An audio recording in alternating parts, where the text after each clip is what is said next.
Sa ngalan ng Ama, ng Anak, at ng Espiritu Santo. Ano po, sagot? Amen. Buhay po ba kayo? Oh. Sige po, hihiling lang po ang Kuya Henry kasi sobrang init po. Para lang tayo nandoon sa tinatawag na, ano ba tawag doon, nung tayo may pandemic? COVID. COVID. Pwede ba bunso kumawi ka na doon? Sige. Sige. Malaki yung space. Sige. Gawin mo. Gawin. Sige. Ayan. Ayan. Sige. Di ba dumami? Nagkukulumpungan eh. Amen. Palakpakan nga po natin ang Panginoon. Gabi na po, ayan, mag-alas 7 na pala. Pagka nagsalita po yan, 2 oras. Willing po kayo. So, ako po si Kuya Henry. Sa mga hindi nakakakilala, ako rin po ay isang may kawan na ang pangalan ay Samahan ni Gabay. Which is na ito po ay kagaya nyo rin, isang samahan. Pinagpapasalamat ng Kuya Henry at sana ipinagpapasalamat nyo rin, Sister Luz, na ako ay naanyayahan ng ating kapatid, Kuya Michael, sa inyo pong gawain. Amen. Amen. Masaya po ba kayo na nandito po ako? Amen. Mukhang hindi. Oo. Ang gaganda ninyo, Naku, baka makalimutan ko, Kuya Michael, sandali, buti pinaalala. Saan ba yun tupe? Sandali lang. Kaya naman pala kani rin palabo. Hindi po. Mahalaga po ito. Kuya Michael, asaan po kayo rito? Opo. May 19 po, anniversary po ng Samahang Gabay, 36 years. Amen. May 19, araw ng Martes, sana makita-kita tayo sa lugar ng Talabahan, sa lugar ng Bagna. Hindi man kayo dumating doon sa pasimula, mahalaga sa amin, magkasama-sama tayo sa banal na misa, sa ganap na alas 3 ng hapon. Amen. Amen. Oo. So, yun, yung isa naman rosaryo lang, tapos buhay na may buhay, pag-uusapan, sharing portion. Mahalaga rin yung pinakamataas na antas ng pagsamba. At ito'y walang iba, kundi ang banal na misa. Sana asahan ko po kayo, loobin ng Panginoon, na tayo po ay magkita-kita sa araw pong iyon. Amen. Amen. Okay, sa oras na ito ay, ako nga po si Kuya Henry. Bagamat ako hindi taga-Pombong, sana ampunin niyo po akong taga-Pombong. Kasi baka mamaya may mag-report na naman sa parokya. Huwag na natin pag-usapan kung taga saan si Kuya Henry. Ang pag-usapan natin, tayo magkakapatid kay Kristo. Amen. At pag ikaw ay kapatid kita kay Kristo, hindi ka na taga-lupa, Sister Luz, taga saan ka na? Taga-langit. Amen. Hindi na pag-usapan dito, taga San Vicente ko, taga-Pombong kayo, hindi ka welcome dito. Pagka pinag-usapan natin lahat ay taga-langit, welcome na po ako. Amen. Palakpakan naman natin ang Panginoon. Taga-langit na tayo, sister. Hindi ka na taga-Pombong. Amen. Bagamat tayo ay nananalikay pa rin, tayo naman ay kumbagay bisita na lang dito. Tayo taga-langit. Amen. Yan yung wag na ninyo sayangin na. Yung tayo ay taga-langit na. Huwag na tayo mapunta sa taga-impyerno. Although mainit dito sa lupa, mas mainit sa impyerno. Sino gusto sa impyerno? Taas kamay. Wala. Pero mga pinagawa mo pag impyerno. Iskus ng iskus. Buhay naman buhay. Ang hinira. Sunod sa langit. Amen. Ngayon, pag-usapan natin. Ito ay continuation. Sino nagsimba kahapon po? Aba, wala. Sumpong ko kayo kay Father. Kahapon po ay ika-4 na linggo ng muling Pasko ng pagkabuhay. Ano po ang ating isinelebrate kahapon? Linggo ng mabuting pastor. Amen. Ngayon ito ay continuation nung kahapon. Tungkol pa rin ito, sister, sa pagiging mabuting pastor. Amen. Amen. So wag tayong alis doon ha. ang tatalakayin natin tungkol sa mabuting pastol. Bakit ba tinawag na mabuting pastol? Ala ko ma-point na pangalan Kasi nga di ko naman kayo mga kilala na sa pangalan. Bakit tinawag na mabuting pastol? Mabuting, Sister Luz, bakit mabuting pastol? Dahil, gusto niyo malaan, kaya may binanggit ditong mabuting pastol kasi alam ng Panginoon mayroong darating na masamang pastol. Amen. Kaya sinabi niya, kailangan may mabuting pastol sapagkat alam ng Kristo darating ang pagkakataon mayroong isang pastol na hindi magiging mabuti. At siya yung masamang pastol. Ngayon, ang sabi niya, kailangan lahat tayo ay maging mabuting pastol. Lahat daw tayo, kailangan ay maging mabuting pastol. Okay. So ngayon, sabi roon, paano ba natin malalaan na tayo mabuting pastol? Tayo ngayon ay magiging mabuti sa ating mga tupa. Sino ba yung tupa? Sabi rito, pagka tayo ay nag-aral doon sa may karunungan tungkol sa mga hayop, may katangian daw ang mga tupa. Ang tupa raw, una, mabagal matuto. Yan, una raw yun, Ate Luz. Ang tupa raw, may ugaling matigas ang ulo. Yan. Ang tupa raw, may ugaling palaboy. Yan. At higit sa lahat, ang tupa ay may kakayahang pagiging mahina. Yung daw tupa, mabagal matuto, matigas ang ulo, palaboy, mahina. Yan yung ugali ng tupa. Alam niyo po ba, pagka tayo ay tinawag na tupa, tayo rin ay nag-uugali noon. Amen. Hindi ba? Minsan, tuturuan tayo ni Kuya Michael, ikaw naman kayo na, hindi mo nakakalaintindihan namin kayo. Pag-usapan. Bakit? Mabagal matuto. Di ba may mga ganyan? Kahit pagdikdikan ni Kuya Michael yung mga sasabihin, talagang merong hindi nakakagets. Pagka naman ikaw talagang gusto mapasakit ay kapwa mo, sasabihin naman lalo nung itong mga kadalagahan, ikaw naman napaka-slow mo. Sakit. Hard. Di po ba Pero ganyan ang isang tupa. Talagang minsan, mabagal matuto. Yan. Ugali na yan, na isang tupa. Ano pa? Matigas ang ulo. Matigas ang ulo. Meron ba ganyan sa bawat gawain? Marami. Paano nyo po nasabi Kuya Henry? Sabihin nga, alas 5 ganapan pupunta kay 5:30. Di ba? Pero sa mga handaan, anong oras ba kay kainan to? Launa, alas 11 na, andun na. Bakit? Katay maunahan sa upuan. Di ba? Matigas ang ulo. Pag sinabing ganiri ganoon, pagkagalitan pa yung nagtutuwin. Maraming ganyan. Maraming ganyan na mga tupa. Pagsasabihan ng leader, ganyan iwanan kita.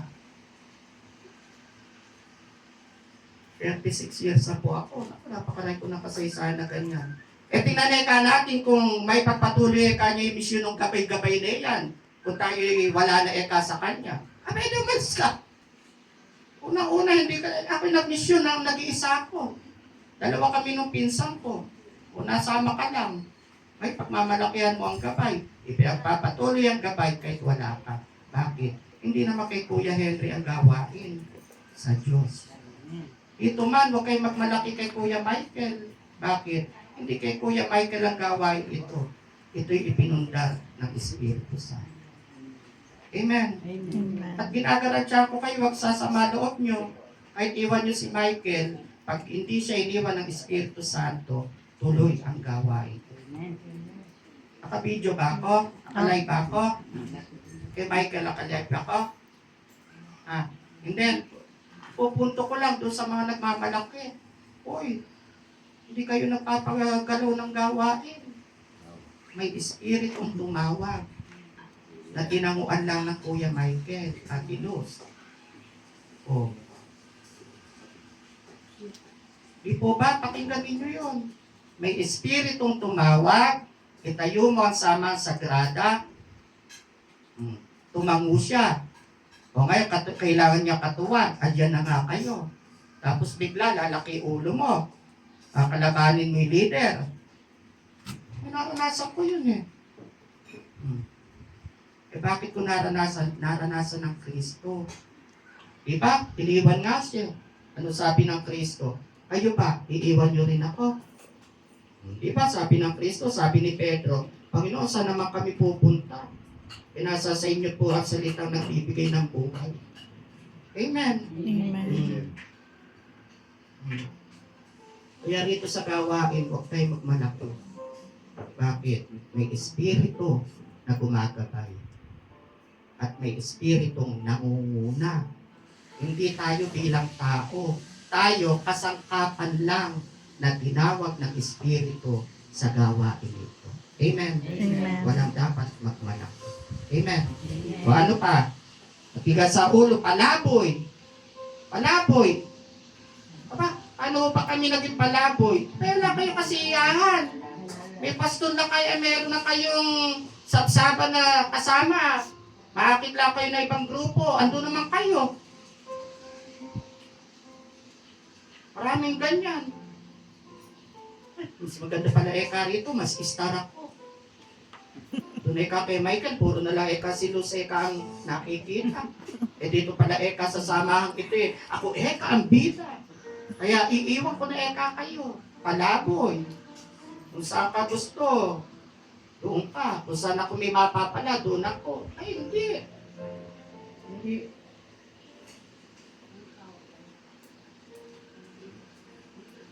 Kailangan pagka kayo'y nakakita na ng pastulan, manatili kayo sa pastulan kung saan kayo inilagay. Amen. Tandaan nyo to. Tandaan nyo to. May pintas kay Kuya Michael, iniwan nyo si Kuya Michael, pupunta kayo sa isang grupo, tingnan nyo po. Darating ang pagkakataon sa tagal nyo magkakasama, may makikita ka ulit pintas doon. Ang gagawin mo na naman, pupunta ka na naman sa iba. May mapipintasan ka rin. Aalis ka na naman, pupunta ka na naman sa iba. Bakit? Wala pong perpektong samahan. Even ikaw, sa sarili mo, hindi ka perpekto. Kaya wag mo hanapin ang pagiging perfect ng bawat samahan. Even ikaw, even ako, hindi perpekto. Amen? Amen. O, kasi kung perpekto ka, wala ka sana sa gawain mo. Dahil nga sa hindi ka perpekto at gusto mong magpaka-perpekto sa tulong ng Espiritu Santo, andito ka sa gawain. Amen. Amen. Tandaan niyo yun ha. Kahit saan ka pumunta, hindi perpekto. Kahit iwan mo to, pumunta ka kay Gabay, sabihin ko sa inyo, hindi rin perpekto ang samahan ng Gabay. Pumunta ka kay Tut, mapapanggit ng grupo. Kapatid, di rin sila perpekto. Amen. Amen. Kahit saan. Sabi ko nga, even ako na nakatayo sa inyo, malakas lang ang loob ko, pero hindi ako perfecto. Even Kuya Michael, leader nyo lang yan, pero hindi yan perfect. O, kaya, ang isang tupa, palaboy. Ang gusto niya, makikita siya ng sariwang pastulan, yung maayos na pastulan, kung saan lang siya tanggap. Pagka napagsasabihan na, iiwan na, palaboy. Yeah. Sana huwag tayo maging palaboy. And then the last, mahina. Mahina. Ano'y kahinaan? Ilan taon na ba kayo? Kagaya ni Kuya Tupeko. Ako natutuwa pagka ako'y may mission, ang unang hinahanap si Tupe. Para bang buntot ko na si Tupe. Parang pagka sinabing Henry, kailangan may kasama tubig. Di ba ba? Kamukha nung Ray Cards. Ray at Carding. Di ba? Totoo naman yun. Sa Bible kasi, hindi naman sinabing isinugo isa-isa. Kukuha nyo, Tama. isinugo, Dalawa. Oh. Kaya yung bata na yan, bata pa lang, nasa akin na, kahit pagalitan ko, ayaw ako iwan. Bakit? Kasi nga, siya siguro kasama ko sa pagsusubo ng Panginoon. Pero sa kabila nun, ako'y may kahinaan, siya may kahinaan. Bilang upa. Amen. At lahat kayo may kahinaan. Lahat tayo may kahinaan. O ngayon, dahil sa mabagal ka matuto, dahil matigas ang ulo mo, dahil palaboy ka, dahil mahina ka, kailangan mo ang magpapastol. Ayun. Kukuha nyo. Kailangan ko ngayon yung magpapastol sa akin. O. Kaya dumating, sino ba leader ng Sagrada? Si Kuya Michael. Sino ba ang leader ng Aparecida? Si Tupe. Sino ba leader ng Gabay? Si Kuya Henry. O bakit? Kailangan ang bawat samahan may magpapastol. Okay? Maliwanag yun ha. Ngayon, bakit kailangan may magpastol? Kasi nga, may kahinaan ang mga tupa. O ngayon, yung magpapastol, makinig na, kailangan ikaw bilang pastol, kagaya ng Panginoong Yesus, maging mabuti kang pastol. Di ka lang pastol. Kailangan nakit mo yung pagiging mabuting pastol. Okay. Paano ko maalala, Kuya Henry, na ako'y magiging mabuting pastol?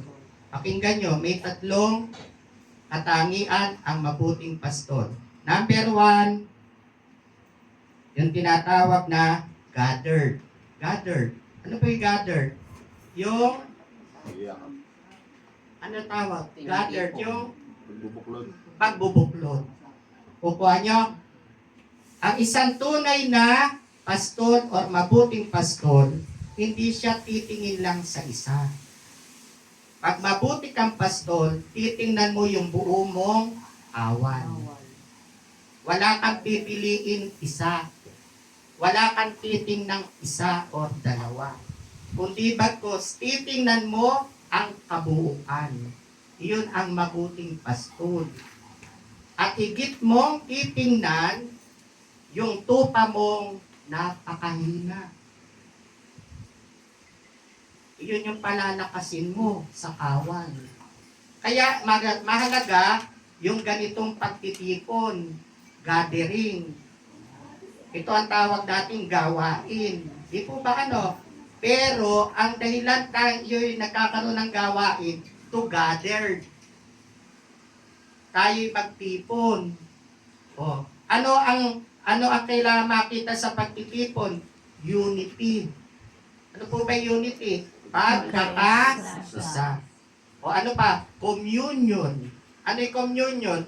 Pangkalahatan. Ayun. Pag mabuti kang pastol, kailangan lahat ng tupa mo, i-gathered mo. Pag-uusapan nyo ngayon, sana meron kayong ganun yung bukod sa gawain, may meeting kayo. Malaan ninyo, ito pala may sama ng loob na rito, hindi pa alam ng pastol. O, ito pala may utang dito, ayaw magbayad, hindi pa alam ng pastol. Kaya pala ito ayaw na umatin. Ngayon, hindi ibig sabihin ng ganun, pagagalitan ng pastol. Pag-uusapan, ano ang solusyon para magkaroon ng kaayusan yung ating samahan. Kukuha nyo. Kaya kailangan ang isang mabuting pastol, mayroong intention to gather yung buong kawan niya. Hindi lang kada gawain tayo nagkikita-kita. O, pagkatapos niri, uuwi na si ganiri, yung pala may problema sa isa't isa. Kaya kailangan may panahon kayo ng meeting or yung talagang hindi puro dasal. Kukuha nyo, kami sa gabay, minsan nga Kailangan may bonding. May banding, Ate Luz. Yung banding naman na sa amin po pinapaintulutan yun. Minsan, kung sino yung may problema, punta ka nga rito. Hindi yung pag-uusap na kaming ganyan, sister. Hindi. Magtimpla ka nga ng isang syembo. Opo. May ganun sa amin. Bakit? Kasabihan na nga yun. Pag ikay nalasing doon ka pupunta. Kukuha mo. O, kung sino yung may problema, iyon ang lasingin mo. Bakit? Pag lasing ka na, magdadaldal ka na, lalabas na lahat ng sama ng loob. Iiyak pa yan. O, sa inyo, walang ganon. Sa akin, may ganon. Puro lang naman sama ng loob. Kailan kaya ako magkakapera? Puro na ako kautang. Pagka ganoon, imbis na akin na lasing, ginigisawan ako, sister. Nahimala. Pagdating sa pera, yung lasing ko, ginigisawan ako. Hindi totoo yun. Gawain nyo to. Magkaroon kayo ng gathering. Yung tipong, huwag lang tungkol sa, Ginong Maria, napupuno ka ng grasya. Huwag ganun. Magkaroon ng gathering. Ate Luz. Oo, minsan ganun. Hindi yung, ang punta ka nga ikaw punta ka birthday ko. Paano yung iba? Kung pumunta yung iba, matakaw. Babalot. Siya. Kasama po yan, basta may handaan. Oo, sa amin ganun. Sabi ko nga nung araw, sa gabay, bawal magdala ng bag.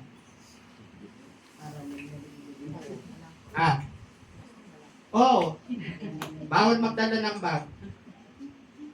Aba ngayon, malalaki bag yung sama ko. Malaki na. Bakit? Natuto yung mga may bahay.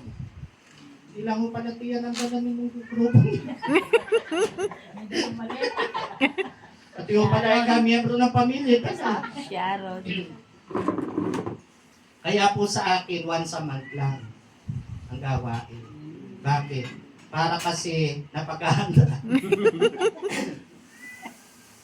Napaghahandaan ng may bahay. Ano po paghahandaan? Yung tiyan ko? Hindi po. Tiyan ng buong pamilya ko. Oo. Katuwa naman yun ng may bahay. Ano yun? Yung ako'y naganda, naubos ang handa ko. Amen. Amen. Isa naman naganda ka, napanis naman. Oh. Dahil sa kasungitan mo, ha? Kasungitan mo. Handa mo, napanis. Maganda-handa ka, nung kumain kami, lalakas doon namin kumain. Hindi ka na maghanda. Hindi na kayong pakainin. Sanay naman kami magutom. Kaya hanggat tulak katawan ko, gutom ito. Number 1, ang mabuting pastor, layunin niya to gather na kanyang pinapastoran. Okay. Number 2, guard. Ano po yung guard? Ha? Bantay. Bantay. Bantay. Kung ika'y mabuting pastor, kailangan binabantayan mo ang kawan. Kasi yung mga kawan, matigas ang ulo. Kung kailan nakatalikod ang pastor, doon gagawa yan ng di maganda. Tandaan nyo naman itong mga kawan. Pag kayo nasa gawain na ito, hindi na pangalan mo ang nakasalalay. Pangalan na ng buong samahan. Kaya pagka nasira mo ang samahan, ikaw lang ang nasira na samahan, buong samahan damay. Pero pagka binigyan ka ng karangalan dahil sa samahan, buong samahan, binigyan mo ng karangalan. Amen. Amen. Amen. Kaya kailangan nagbabantayan kayo. Bantayan. Alam niyo naman yung mabuti at masama, di po ba? Amen. O, sino magpapalalahanan? Ito yung isa't isa. Uy, sister, parang mali na po yung ginagawa niyo. Uy, kapatid, parang hindi na yan ang turo ng Panginoon. So, paano po? Maging daan tayo ng kaayusan. Paano yun? Magbantay ka. Bantayan natin ang isa't isa. O kayo naman, pagka binantayan at kayo tinurek, huwag namang sasama loob nyo. Ang isang taong kinokorek, mahal na kokorek. Amen. Amen. Kung hindi kita mahal, hindi kita ikokorek. Sino ka sa buhay ko? Pero dahil mahal kita at ayaw kitang mapahamak, kaya gusto ko maituwid kita. Amen. Ganyan yung nagmamahalan. Hindi plastikan. Amen. Ako, asawa ko po yan, Ate Luz, kala mo anak ko. Asawa ko po yan. Ayan. Kasi baka mamaya, sino ba yung sunod na sunod kay Kuya Henry na yun? Miyembro ba niya yun? Ako naman ang laki. Asawa ko po yan. Hayaan niyo po siya.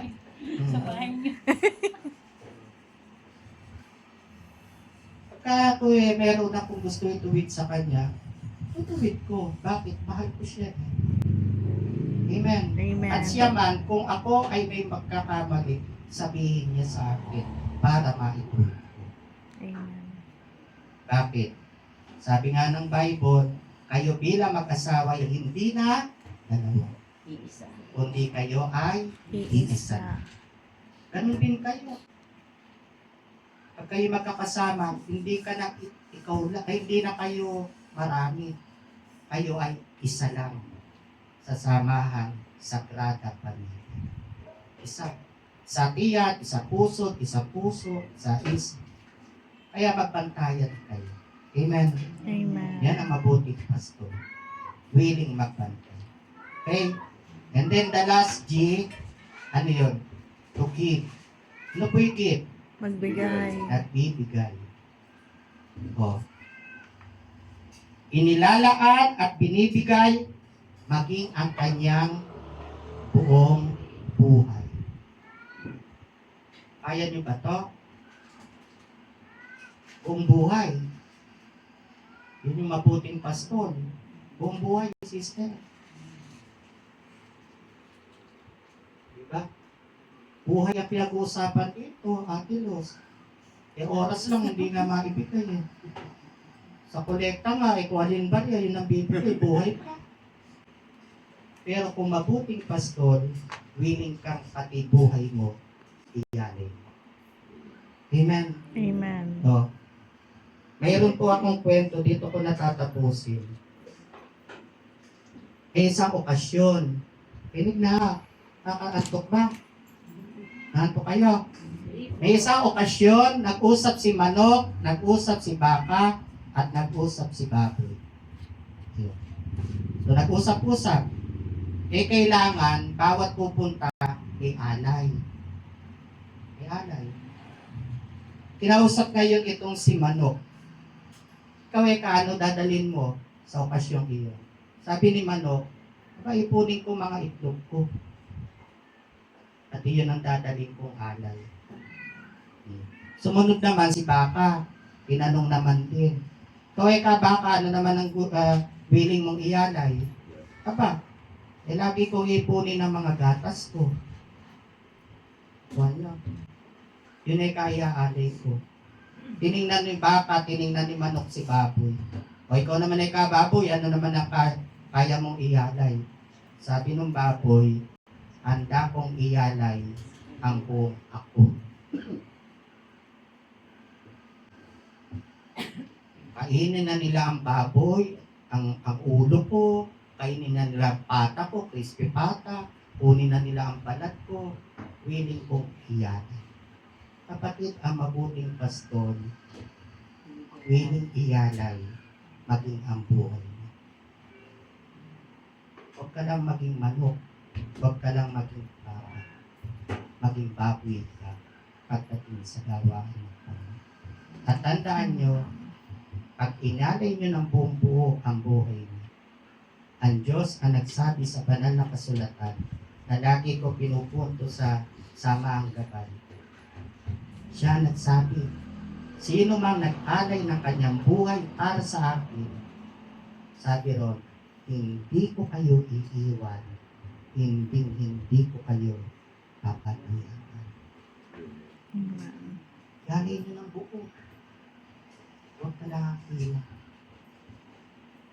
mamayang gabi, pag kayo na nag-pray, yan ang inyong hiling. Panginoon, tulungan mo po ako sa pamamagitan ng Banal na Espiritu Santo bilang lingkod na tinawag mo. Buong buhay ko na pong maiyalay sa iyo ang buong ako. Tandaan nyo, pagka ganyan, totally surrender sa Panginoon. Sabi niya, maglingkod ka sa akin, ikaw at kaapu-apuhan mo, hindi ko pababayaan. Ikaw lang maglingkod. Ang mabebenepisyuhan, buong pamilya mo, maging kaapu-apuhan. Ano lang kailangan? Totally surrender. Buong buo, ialay mo ang sarili. Tingnan mo. Yung hindi mo magagawa, kaya ng Diyos na pinagliligtahan natin.